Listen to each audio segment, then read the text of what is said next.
Howdy guys, Bookie Laura here, and can you believe it? I've been on Booktube for a whole year now. My channel is over 1 year old, and that's a very exciting time for me, but I have mixed emotions about my experience on Booktube, so I want to talk to you really briefly about the good, the bad and the ugly side of my experience of Booktube. So when I hit 6 months on Booktube, I did a video which summarised my experiences to that point. I'll leave a link below, but if you go and watch it, what you will find is it's really, really positive. At that point in my Booktube journey, I had almost nothing bad to say about Booktube. That it was, it was making me read new books, it was opening my eyes to books that I would never otherwise have read. It had really inspired me to read a lot more, and all those things still stand. The number of books that I've read this year is incredible. It blows my mind. It's probably more than I read in 2 or 3 years previous to that put together. So I am reading a tremendous amount of books. It also has opened my eyes particularly to series and YA books that I would never otherwise have known about. I don't tend to keep up with book news or anything, so it was a really good way for me of discovering new books, which I've loved. And I've made some wonderful friends, and there are people whose videos I love watching, but also I feel that we have connected through Booktube, and that's just lovely. So I don't get out much, so making friends on the internet is fine by me. I think there are massive positives to Booktube, and I highly recommend it for people who want to talk about books. But equally, as the year has gone on, there have been some more negative things which have disappointed me, which I didn't expect to find. And that is a real shame. For me, the biggest negative, and I think it probably stands for anybody that's on Booktube, is that real pressure to read books. I love reading, and as I say, the reading that I've done this year has gone through the roof because I've done tons of it. But you do feel under pressure to read, that actually, if I don't read books, what am I going to make videos about? And that sucks. Because actually, reading is supposed to be about pleasure. It is supposed to be about doing something you enjoy, and at times I feel like I lost my way a bit. I feel like I stopped enjoying reading and was reading because it was a job. It was something I needed to do so I could make videos.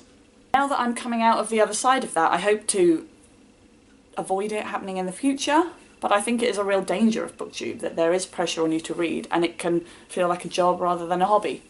Tied in with that, I also felt personally that there was pressure on me to read books that I felt I should read, particularly classics, longer books, books that I was a little bit interested in but not excited to read.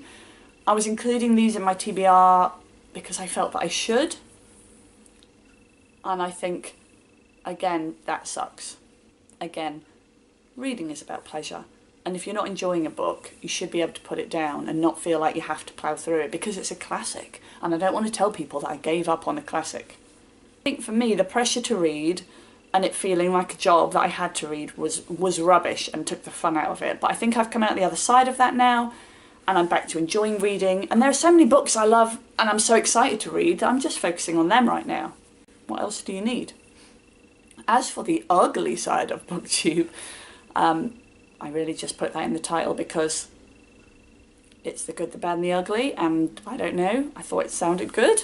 I think if I were going to find something to call the ugly side of Booktube, it is that horrifically competitive and comparative nature that actually there are booktubers that I subscribe to that started after me, and I've watched their numbers grow much more quickly than mine, and that I find to be the ugly side, and that's not a criticism of them, but it's a sort of requirement for me to keep that in check,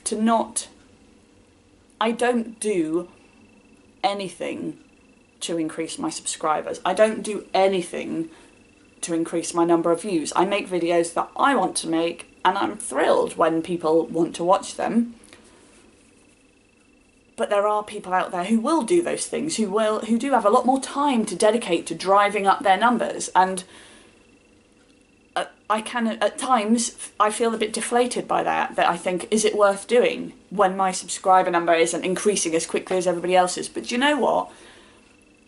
When you take into account the good, the bad and the ugly, I still want to keep doing it. because I love talking about books. I actually enjoy editing videos. I find that process quite good, and it's a hobby that I can do at home of an evening when I'm not able to go out because I'm a single parent. And I need to keep that in mind. I need to keep focused on why I started this channel, which was because I love reading. And I couldn't care less about the number of subscribers. If I had 0 and nobody was watching my videos, maybe that would be an issue. But actually, I think it is important to keep focused on why you started your channel. You love reading, so keep reading. And if you want to talk about it, do it. But don't be under any pressure to read. Don't be under any pressure to make videos. If you don't want to make a video this week, you just don't. I don't really know what purpose this video has other than to ramble on about my experiences, but let me know if your experiences have been similar, or whether you have any other good, bad and ugly things to say about Booktube. Thanks for watching, guys, and I'll see you next time. Thanks for a great year. Bye bye.